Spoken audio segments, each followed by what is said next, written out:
estaba?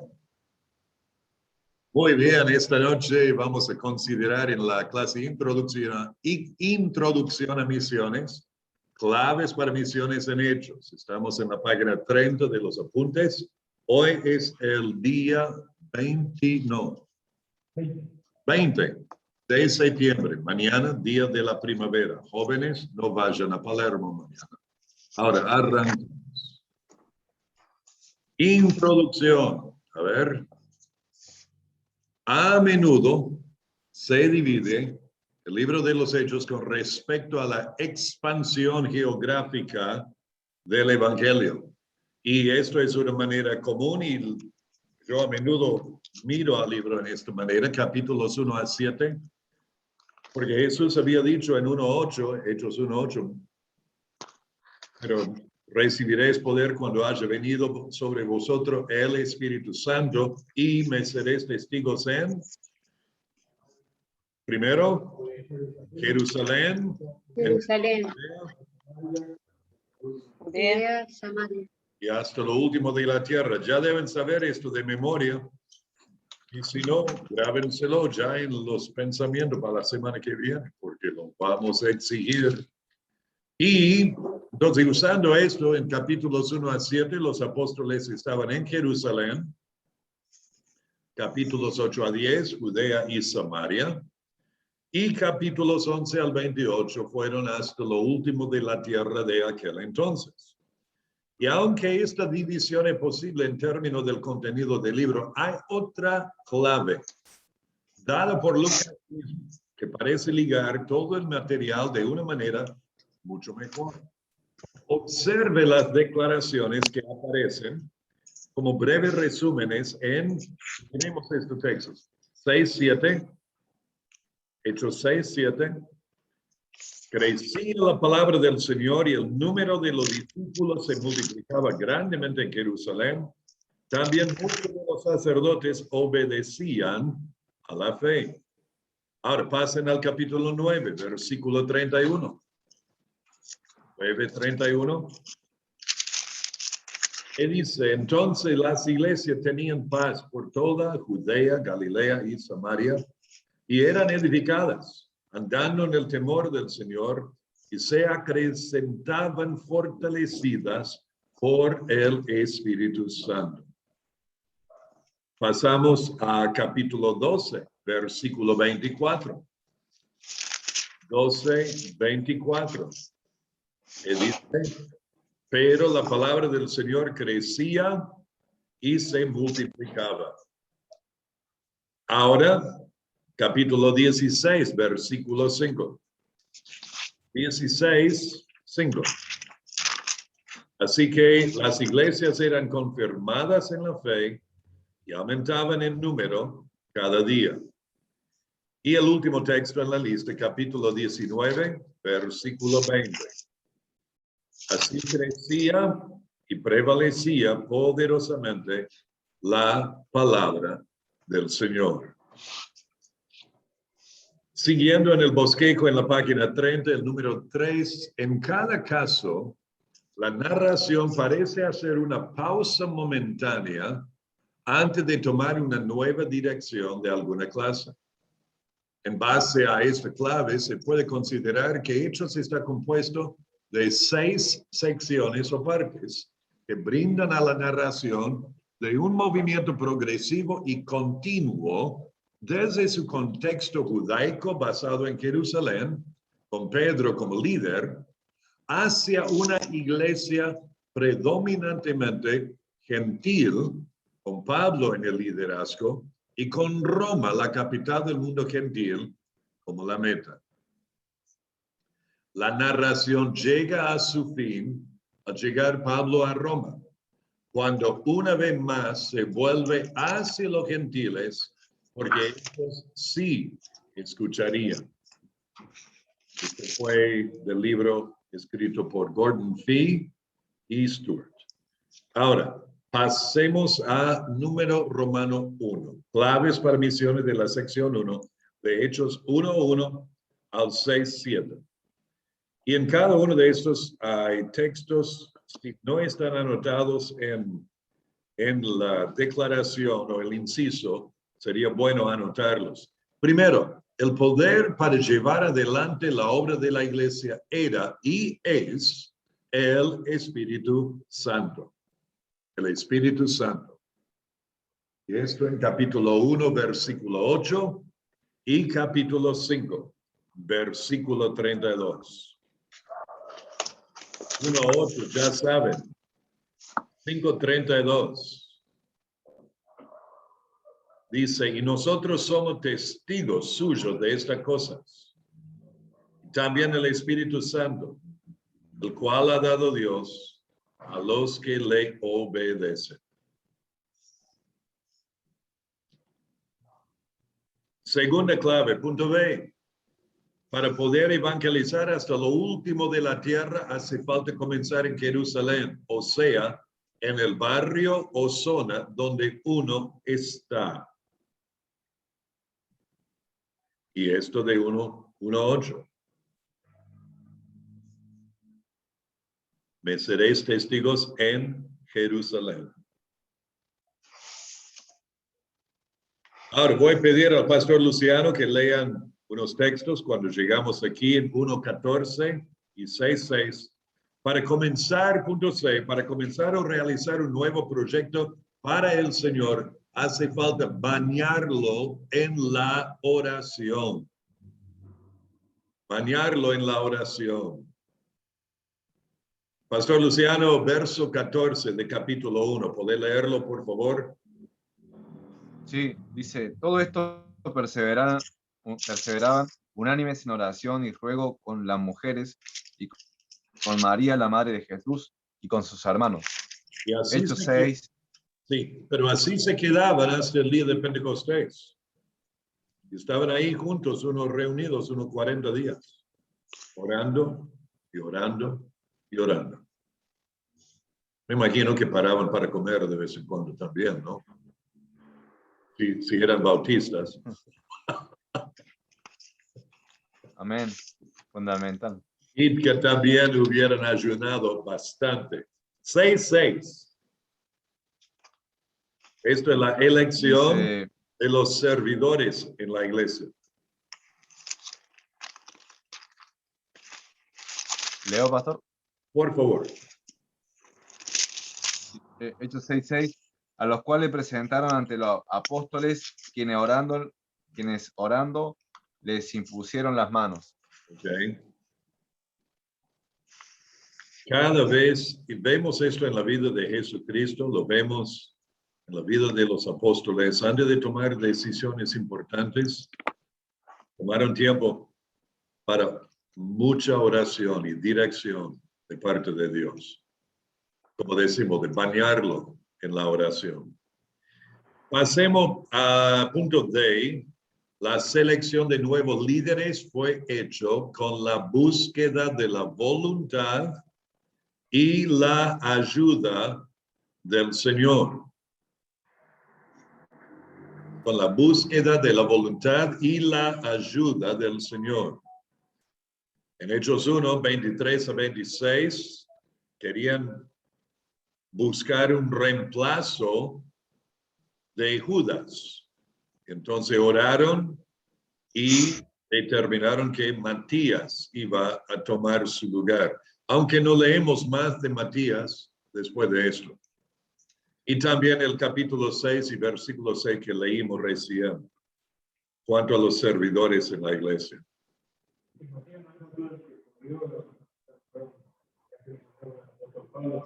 No. Matías no está nombrado más. Ajá. Sí. ¿Estás pensando en Marcos? Okay. Okay. Sí, y esto tampoco era Matías Pavesio, para que se den cuenta, para que se sepan. Okay. Justo pensaba en él. En mi Matías. No creo que tiene tantos años. A ver. Punto E. Los creyentes estaban unánimes espiritualmente. Por lo tanto, el Señor podría obrar tanto entre ellos. Miren estos pasajes. Dice, todos perseveraban unánimes en oración y ruego. La palabra unánimes literalmente quiere decir de un deseo, este término acá. Capítulo 2, versículo 1. Cuando llegó el día de Pentecostés, estaban todos unánimes, juntos. Verso 46. Y perseverando unánimes cada día en el templo. Capítulo 4, versículo 24. Estoy yendo rápido, hermanos, sigan conmigo. 4:24. Y ellos, habiendo oído, alzaron unánimes la voz a Dios. Y verso 32. Y la multitud de lo que habían creído era de un corazón y un alma. ¿Ven la palabra un alma? Está traducido unánimes en algunos de los pasajes anteriores. Y capítulo 5, versículo 12. Y por la mano de los apóstoles se hacían muchos señales y prodigios en el pueblo y estaban todos unánimes. En el pórtico de Salomón. El hecho de estar unánimes, un corazón, una sola meta, glorificar a Dios, seguir a Jesucristo, hacer discípulos, vamos juntos adelante, crezcamos juntos, no dejemos a ninguno atrás. Uno se cae, lo levantamos, no le pateamos y pisoteamos y atropellamos y no, buscamos animarlo. Seguimos. Unánimes, un alma, un deseo. Punto F. Cuando los creyentes tenían que esperar o aguardar a Dios, dedicaron su tiempo a la oración. Y pueden anotar 1, 8 y 14, versos que ya hemos leído. Cuando tenían que esperar o aguardar a Dios, porque primero Jesús dijo, me seré testigo. Cuando haya venido sobre vosotros el Espíritu Santo, todavía no venían. 1:14, estaban perseverando unánimes en oración y ruego. Hay veces, van a encontrar esto en sus ministerios, hay veces que uno no sabe exactamente qué hacer.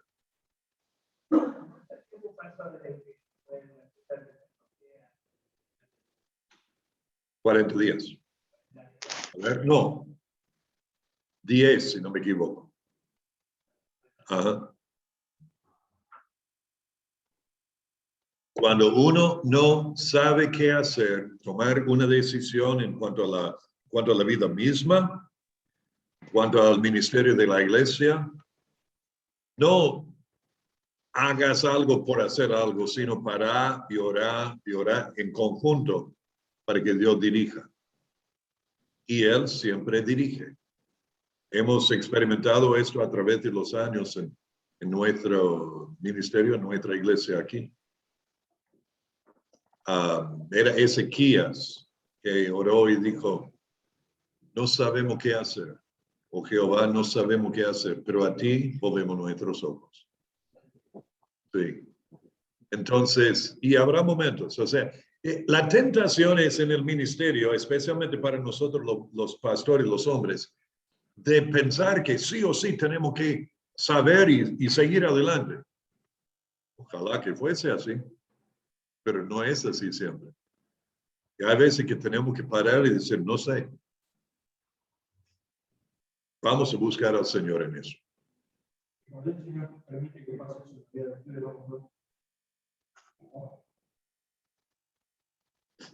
Sí, sí. ¿Cómo? Para estar pendiente de él. Sí, muchas veces, y el comentario fue que muchas veces permite el Señor esto en nuestras vidas para que dependamos de Él. ¿Sí?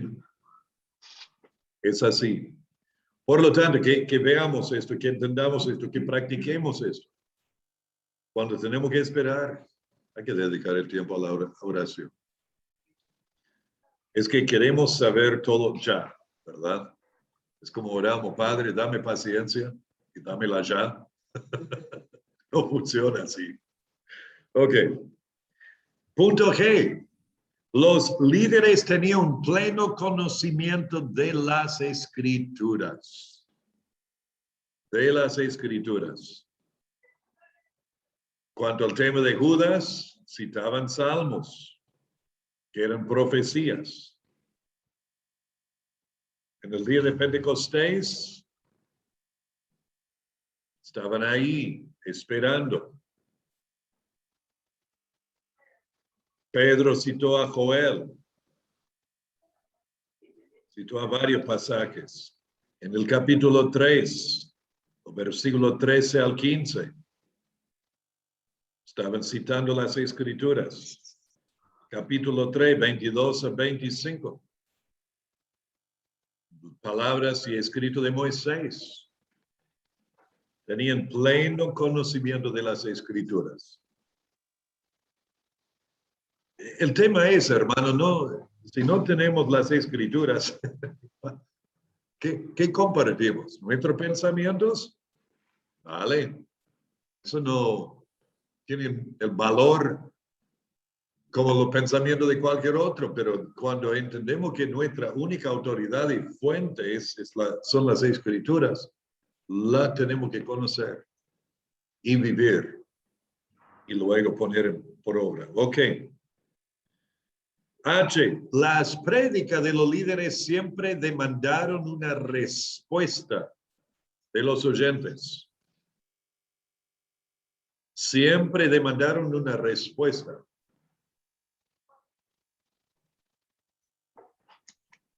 Dos 36. 36. Pedro les dice, sepa pues ciertísimamente toda la casa de Israel, que a este Jesús a quien vosotros crucificasteis, Dios le ha hecho Señor y Cristo. Al oír esto, se compungieron de corazón y dijeron a Pedro y los otros apóstoles, varones, hermano, ¿qué haremos? Pedro le dijo, arrepentíos y bautícese cada uno de vosotros en el nombre de Jesucristo para perdón de los pecados y recibiréis el don del Espíritu Santo.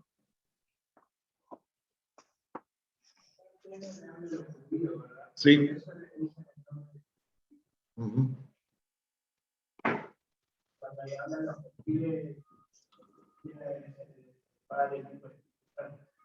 Es el tema que Mateo Cristo dio el formulario para el bautismo, bautizándolos en el nombre del Padre, del Hijo y del Espíritu Santo. Leemos en el libro de los Hechos, a menudo se bautizaron en el nombre de Jesús. Y uno dice, entonces, ¿Qué hacemos? Cristo nos dio el formulario, sigamos eso. Creo que por otro lado podemos entender que, como vos dijiste, Omar, en cuanto a los judíos, ellos lo habían crucificado, lo habían rechazado. Ahora tienen que reconocerlo como su Mesías, como Dios, como el ungido.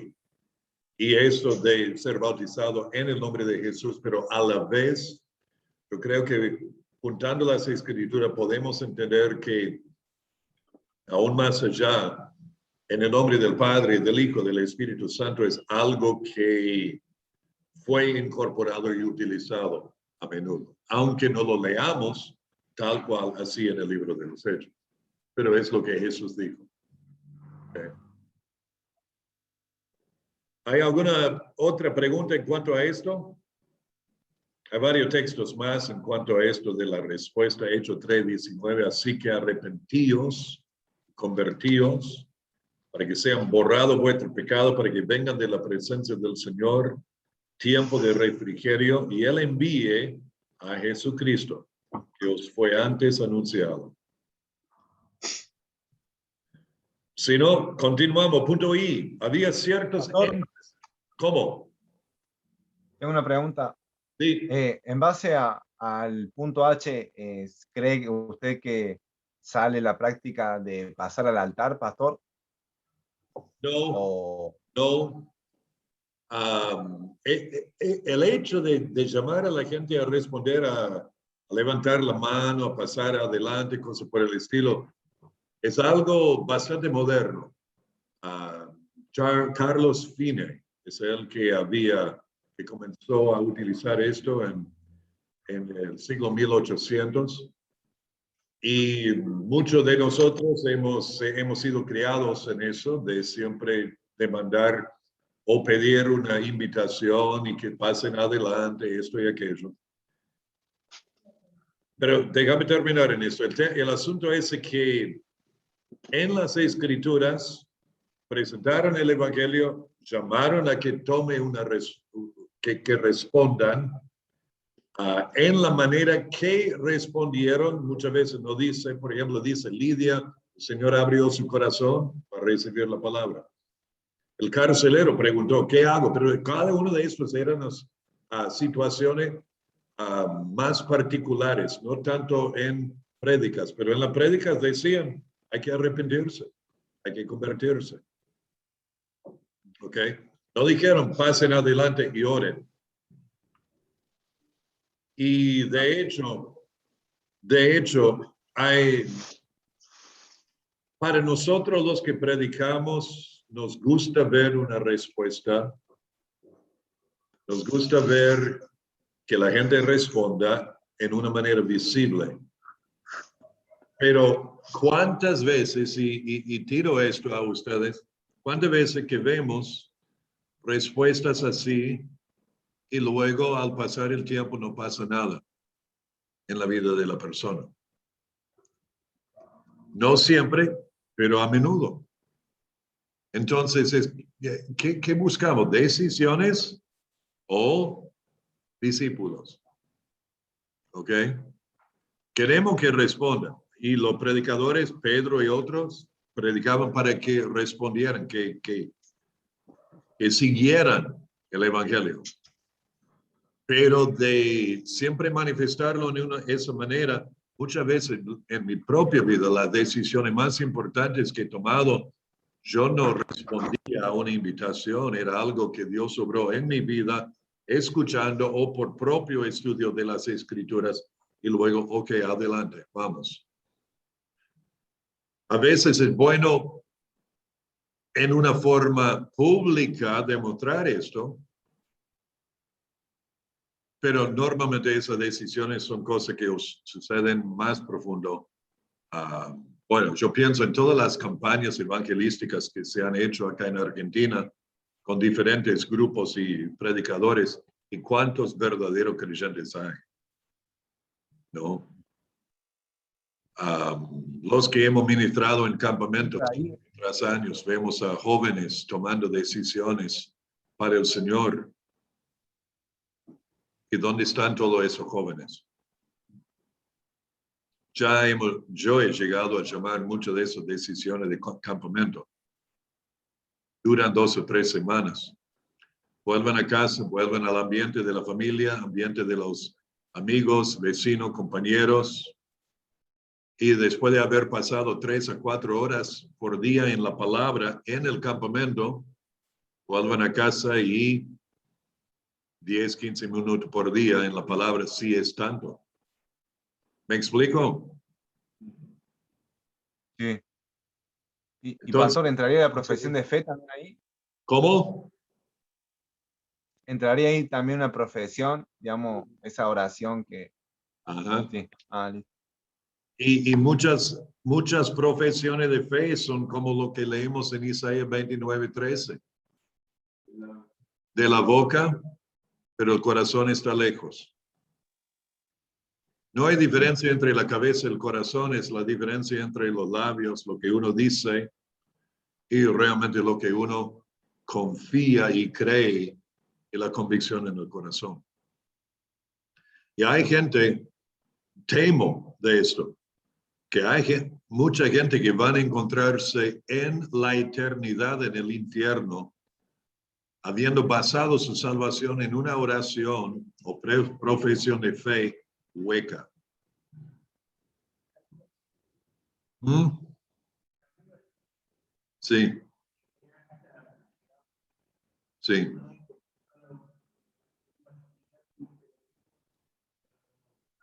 Es un nuevo nacimiento. Sí, sí. Y esto es donde entra lo que llamamos seguridad de salvación o perseverancia de los santos. El verdadero, el creyente verdadero, realmente salvo, regenerado por el Espíritu Santo, convertido a Jesucristo, perseverará.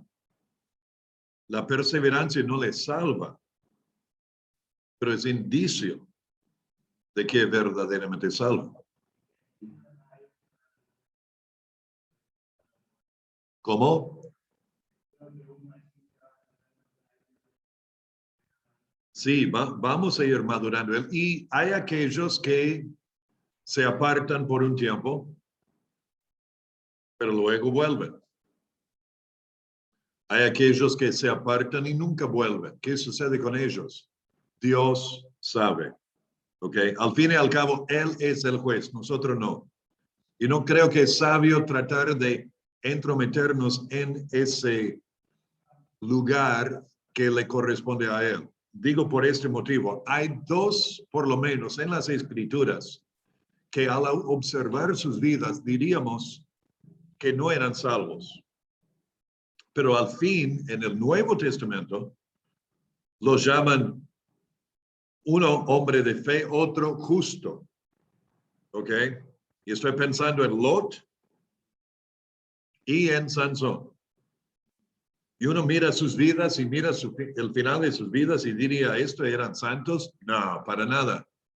Sansón está en la lista de los hombres de fe, en Hebreos 11, y en 2 de Pedro 2 menciona a Lot siendo justo Lot.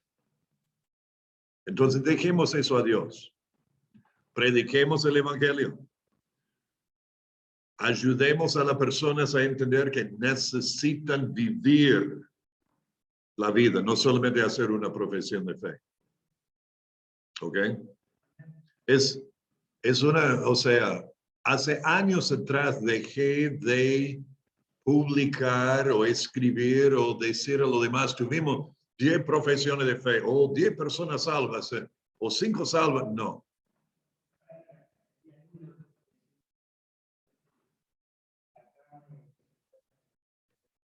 Sí.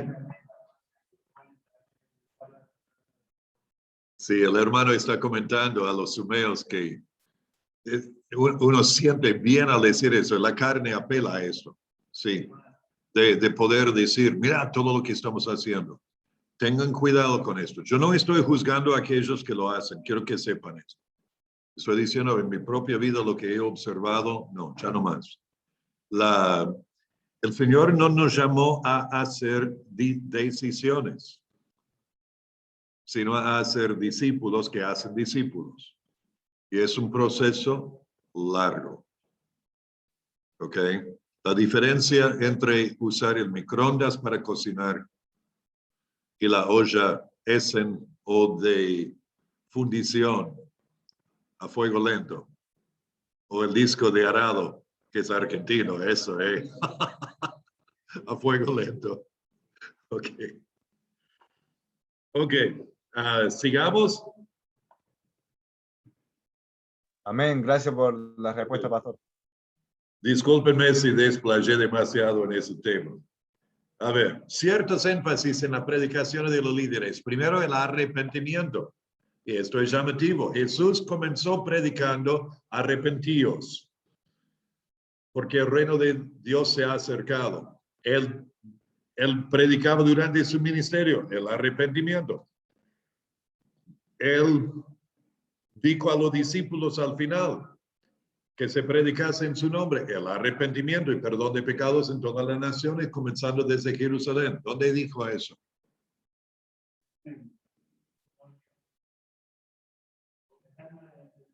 Lucas 24, 47, ¿ok?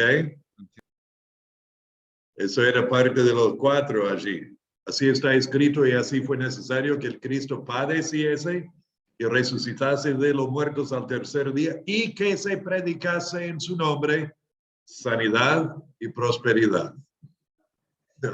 Al contrario. Arrepentimiento y perdón de pecados. ¿Ok? Arrepentimiento y perdón de pecados, no, para nada. Pregunta si era de moda, sí, de moda. Sí, sanidad y prosperidad, sí. Por eso, digamos, y la salvación, el arrepentimiento para la salvación del alma y el bautismo, lo predicaban junto con eso. El bautismo. Los judíos entendían el tema del bautismo, entendían del significado en cuanto a lo que era la identificación y lo demás. Hoy día la persona común cuando habla de bautismo no tiene la menor idea. O dicen, yo fui bautizado cuando era chico o bebé, que tampoco era bíblico porque no bautizaban a bebés, no lo vemos esto en el Nuevo Testamento, y usaron el modo de inmersión, no rociamiento. Por lo tanto, yo creo que es importante que entiendan, y si entienden, vamos adelante, sigamos al Señor en eso. Ok, punto J, página 31, ¿están allí? La primera iglesia enfatizó la enseñanza de los apóstoles. La enseñanza de los apóstoles. La comunión con los otros creyentes y la oración. Hechos 1:41 dice, así que los que recibieron su palabra fueron bautizados. Y se añadieron aquel día como 3,000 personas y perseveraban en la doctrina de los apóstoles. Doctrina, ¿qué significa esa palabra? Enseñanza. En la comunión unos con otros y en el partimiento del pan y en las oraciones. Partimiento del pan, yo creo que la frase se refiere a lo que era la cena del Señor. Y verso 46, perseverando unánimes cada día en el templo y partiendo el pan en las casas, comían juntos con alegría y sencillez de corazón, alabando a Dios y teniendo favor con todo el pueblo. Y el Señor añadía cada día a la iglesia los que habían de ser salvos. Hasta aquí están reuniéndose en el pórtico, el patio del templo de los judíos. Pero no pudieron hacer eso por mucho tiempo más. La persecución que surgió a partir de Esteban, capítulo 7, cerró eso. Luego, en 70, después de Cristo, el año 70, el templo fue destruido. ¿Sabían que durante los próximos 300 años, el hecho de partir el pan y estar en las casas, en las enseñanzas, en la prédica y lo demás, siempre estaba en casa, en casas, mejor dicho. Sí. Eso por un lado, pero el hecho de tener un lugar central como hacemos nosotros, no fue algo que practicaba.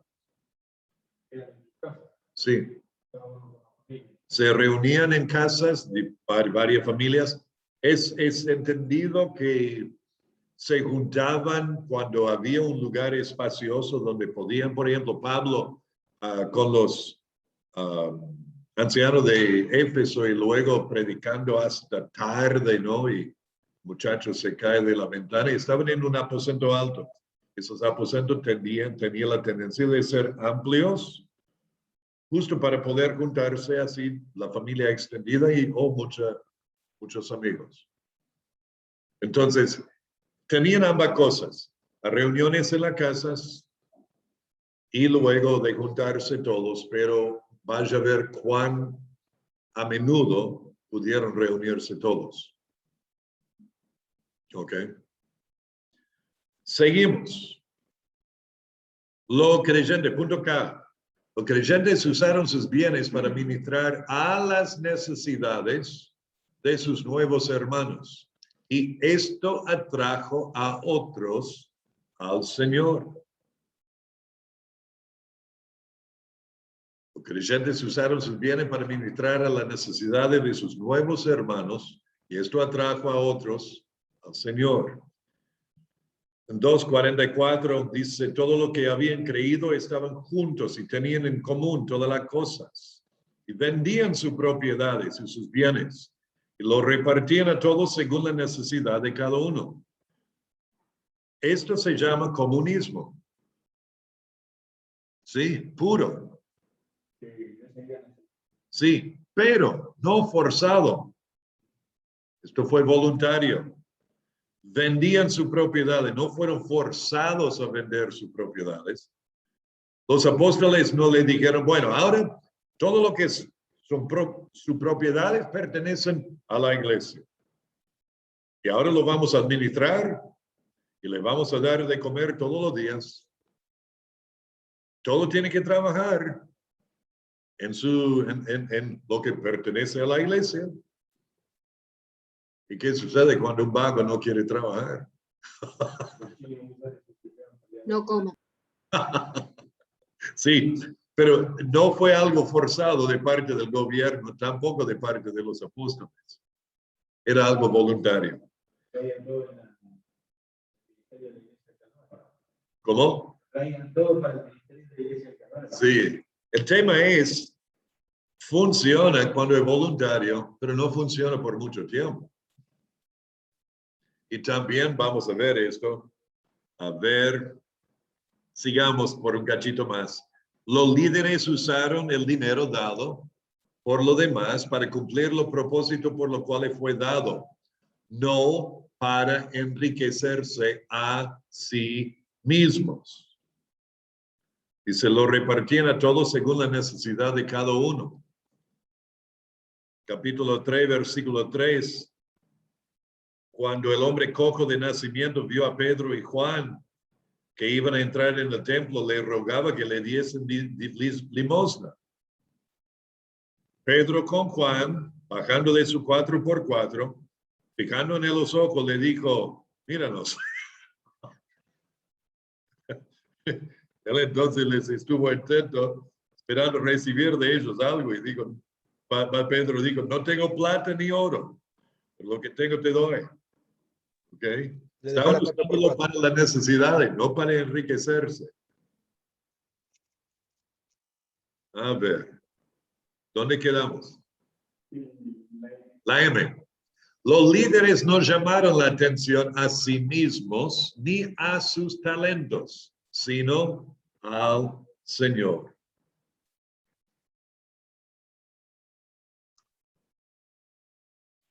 Cuando estaban en el día de Pentecostés y los judíos allí en Jerusalén que estaban para la fiesta de Pentecostés, estaban de 15 diferentes regiones del mundo conocido de aquel entonces. Escucharon a los apóstoles predicando en sus idiomas y dialectos. Y dijeron, ¿para qué es esto? Ajá. Y Pedro dice, y comenzó a hablarles y dijo, no son ebrios, no están borrachos hablando cualquier cosa. Eso es lo que fue dicho por el Señor. Entonces el enfoque en el Señor. Capítulo 3 también, capítulo 4, siempre el enfoque en el Señor. No en mírenme a mí, sino miremos al Señor. Y N, esto me encanta. Se reconocía que los líderes habían estado en la presencia del Señor. Los líderes religiosos judíos, los ancianos, los gobernantes, los escribas, los sumos sacerdotes, agarraron a Pedro y a Juan y les prohibieron de predicar el evangelio. Y verso 13 de capítulo 4 dice, entonces viendo el denuedo de Pedro y de Juan. ¿Qué significa denuedo? No sin cesar, hablar con valentía, con coraje, en una forma abierta. Y sabiendo que eran hombres sin letras y del vulgo, no habían ido a las escuelas, las universidades de aquel entonces, habían cursado la escuela común de todos los judíos, pero sabiendo que eran hombres sin letras y del vulgo, se maravillaban y miren, le reconocían que habían estado con Jesús. Vayan por un segundo a Marcos 3. Marcos 3, versículo 13 y 14.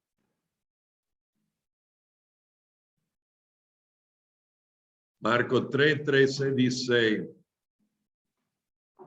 hablando de Jesús, después subió al monte y llamó así a los que él quiso y vinieron a él y estableció a 12. ¿Para qué?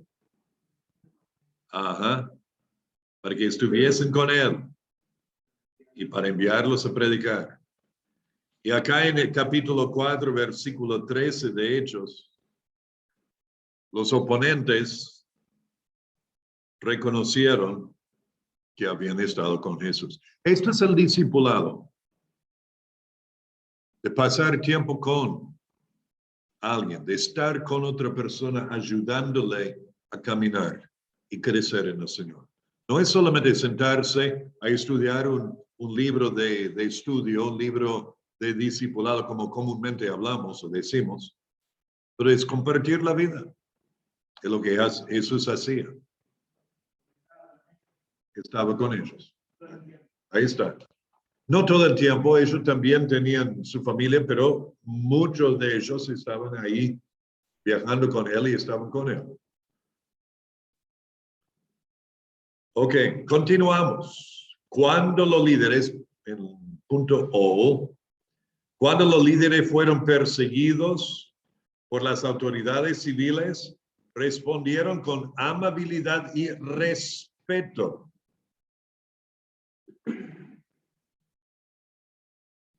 Mas Pedro y Juan respondieron diciendo, juzgad si es justo delante de Dios obedecer a vosotros antes que a Dios, porque no podemos dejar de decir lo que hemos visto y oído. Capítulo 4, 19 al 20, 5, 29. Respondiendo Pedro y los apóstoles dijeron, es necesario obedecer a Dios antes que a los hombres. No estaban hablándoles mal, hablaban con respeto, pero eso es el tema. Vamos a obedecer a Dios. Y no se quejaron, más bien eran gozosos al padecer por el nombre de Cristo. Cuando tuvieron que padecer, no salieron gritando, vale, vamos a hacer juicio, no puede ser esto. Es injusto. Vamos a la Corte Suprema con eso. No, no, no. Dice, ellos salieron de la presencia del concilio gozoso de haber sido tenidos por dignos de padecer afrenta por causa del nombre.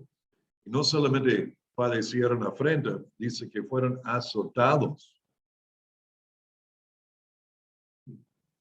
¿Ok? Hay mucho que podemos aprender aquí. Pastor, sí. Esa misma actitud o postura la tuvieron Pablo y Silas en la También. cárcel, ¿verdad? Sí. Acá estamos. ¡Oh! ¡Qué malo que estamos sufriendo! No, estaban cantando himnos. Alabando al Señor.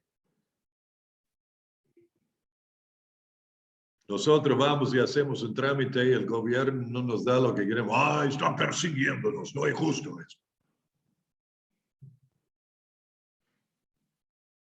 Punto P. Los líderes utilizaron toda oportunidad para predicar a Jesucristo.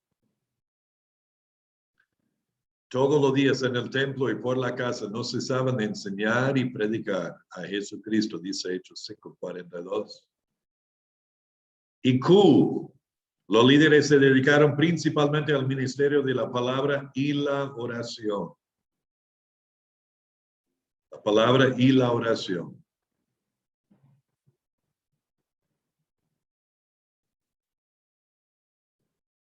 Los nuevos líderes, .r, fueron escogidos a base de su carácter y fueron escogidos por los de la iglesia local.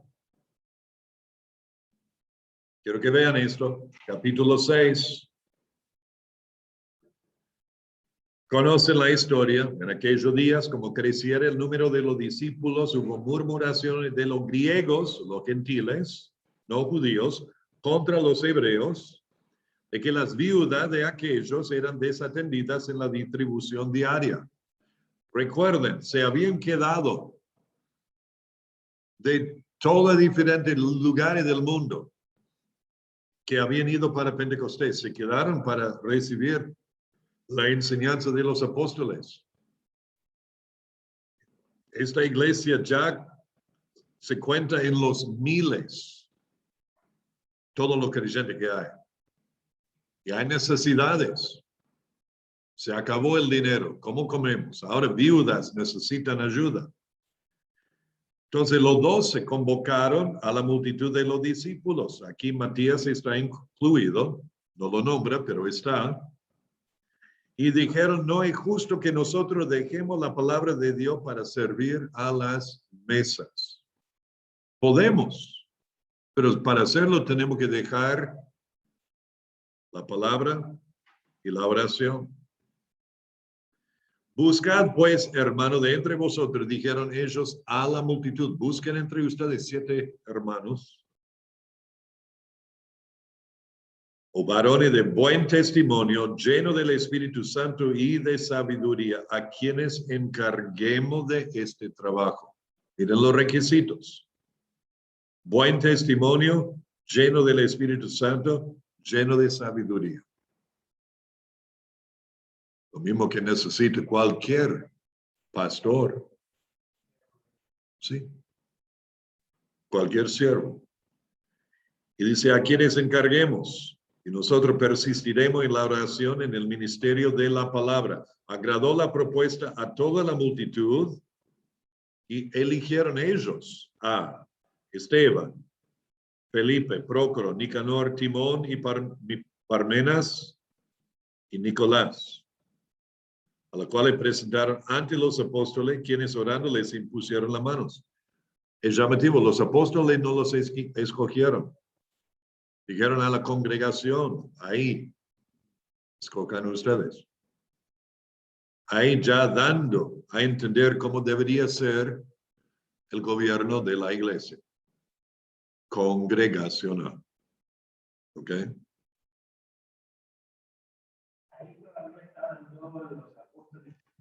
Dice los 12.